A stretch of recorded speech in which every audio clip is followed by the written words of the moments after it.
Welcome, welcome. There's some new people here, so as a way of introduction, my name's Rick Terwilliger. I run this meditation center here. I am an ordained Buddhist, but I also follow many different religions, and I'm a interfaith chaplain at the hospital here as well. So um, the things that I talk about come from all different sources, and I believe that it's very difficult to differentiate between any given philosophy or way of looking at life without it overlapping into someone else's realm. So um, I do teach or do talk about a lot of concepts from Buddhism, but interestingly enough, as you study those things, you'll find that they all overlap. If you go back into the Vedas, which are the ancient wisdom books of the Hindus, you'll see verbatim lines out of the Old Testament. It's really interesting how, and when you think about it, these things have come down through time. They've come down through the cultures. People have moved and things have migrated. So the wisdom, I think, is the same. I think it's the vocabulary and the cultural references that have changed. And there's so much commonality, and that's what I like to speak from. I like to speak from that area of commonality as opposed to the parts that divide things, because I think in that way we can feel like there's connection, at least on some level, with everyone. Of course, we can always find differences. We can always say, yeah, but, or my belief system says this and yours says that. It's like, yeah, but they also say this, and those things are the same. So if we focus on the sameness of things, then I think that creates a less sense of division and separateness, and we feel like we at least have something in common with everybody that we can all share and to some degree agree on. At least that's been my experience. I've traveled a lot and gone to a lot of different countries, and I've spoken to a lot of the indigenous cultures and different religions, and I'm always able to find something that connects everybody. And I'm not even going to attempt to put words or pick out a concept. Many people try and do that, but there's just a feeling of when you look at someone and you smile and you nod, kind of like, yeah, we can agree on that. Whatever that is, that's a beautiful thing. So one of the reasons that I do these talks is to share some of the ideas from the Buddhist order that I'm in. It's kind of my job. In the tradition that I follow, it's Zen Buddhism. I belong to a lay order whose purpose, I guess, is to spread the ideas of mindfulness and meditation, and how those things can help us find ourselves in a place where we can then look out and better decide where we want to focus on. Buddhism has never been an idea or concept or philosophy that's tried to get people to join it.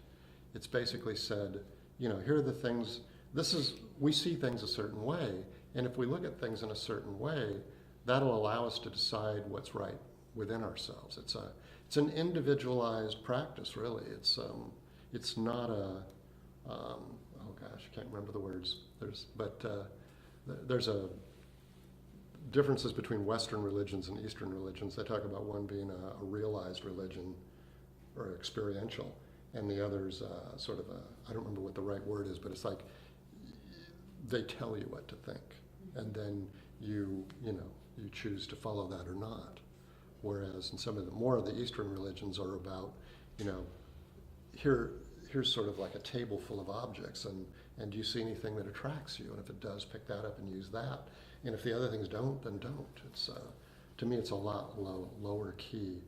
And I find that as I've gone through my life, I started out being raised in the Roman Catholic Church, and I did all that and went to 13 years of catechism and studied the Bible, and then I got into other things, and that took me another place and another place. I became an ordained Buddhist.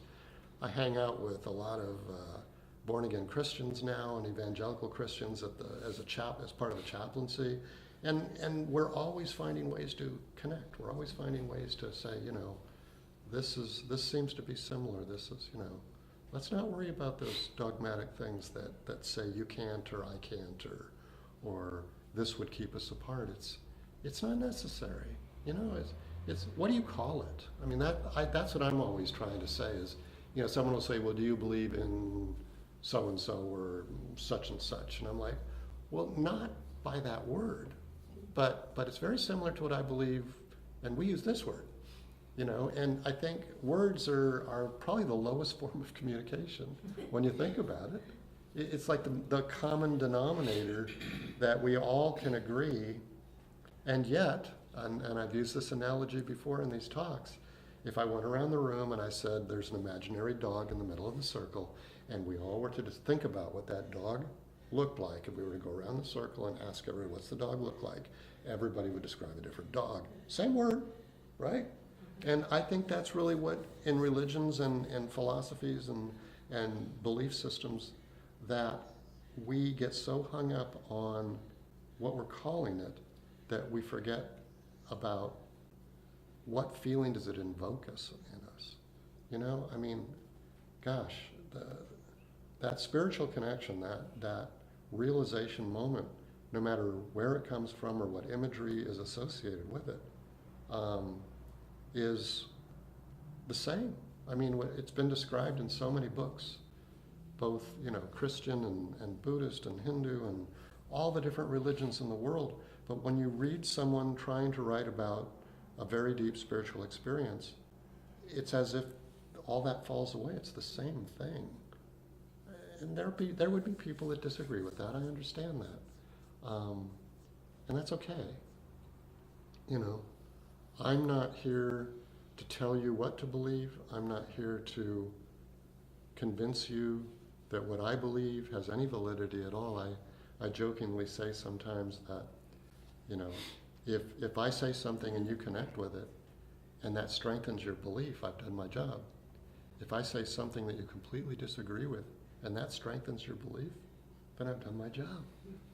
I'm a mirror, or I try and be a mirror, and so that the things I say evoke things in you that make you feel better about what you believe and and how you connect to that.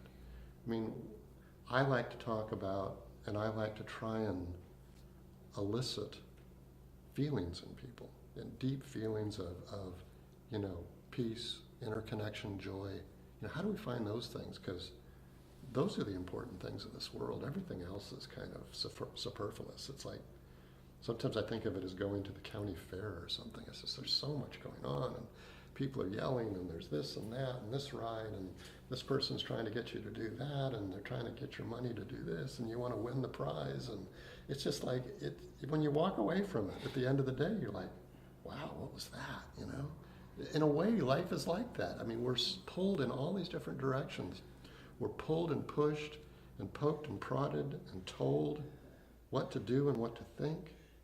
And, you can go on for years in your life just not knowing because there's too many things that are pulling on you.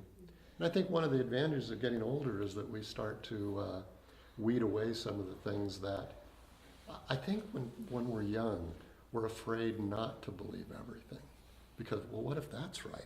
I don't know, Someone tells you something very convincingly, and you're like, whoa, I better believe that, And then someone tells you something completely opposite, and then you get confused because, well, how could that person be right and that person be right, And so I think we live in this sort of fear-based, I don't want to think about it, or we go in the other direction, we latch onto something and we say, I am going to believe this and I'm not going to look at anything else because everything else confuses me.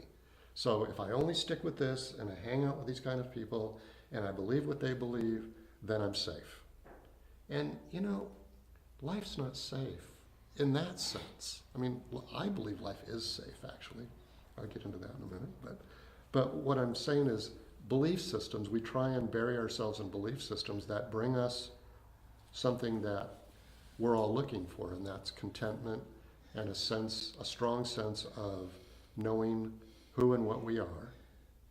And yet, a lot of these things that we're exposed to early on in our life are telling you to look outside of yourself for those things. You need to, you need to do this. You need to do this ritual or that ritual, or you have to believe in this or that. And it's all outside of yourself. And the trouble with that is that there isn't a lot of solidity to it. It can be so easily disrupted. You can fall away so quickly by someone just saying one thing, and the next thing you know, you're doubting everything you believe. But as we get older, and as we sort of cull that down into things that we do really align with, and we have a few strong insights or maybe some experience of feeling something greater than ourselves, we can rely on those things to look at and say, wow, this may all be happening on the sidelines, but I remember when I felt this particular way, and that felt true. That felt real. We've all had those to some degree. Some people little ones, some people huge ones. But if we all look back, even if it's just simply looking at a sunset and our minds stopping for a moment and just like everything stops. And the beauty of that fills you. It's like, that's what it is. There's nothing more, There's a joke in one of the, a book about a relatively famous Buddhist teacher who was studying under this fellow, and she had her enlightenment experience. And she looked at her teacher and went, "Is that all it is?" It's like, wow, I thought it would be more than that. But it's pretty simple, really. Yeah, we read about all these things, and every religion has stories and characters out of their past or even the present that talk about these revelations and religious experiences. I mean, the Christian religion is full of them, but not too many people talk about them. But if you start reading the books of some of the earlier saints and stuff, there's some pretty wild things out there. I mean, I can't remember which lady it was, but there was one that used to float above her bed, and the nuns used to try and push her down. And she would have religious experiences that she related as if they were almost like orgasmic, and of course we can't talk about that, and so, the church doesn't really want to talk about that. They kind of push that in the background and say, yeah, but, there's this, and so it's there. It does cut all borders. It cuts across to all lines. And we all grow up wondering, how do I get there? If I were there, then everything would be okay.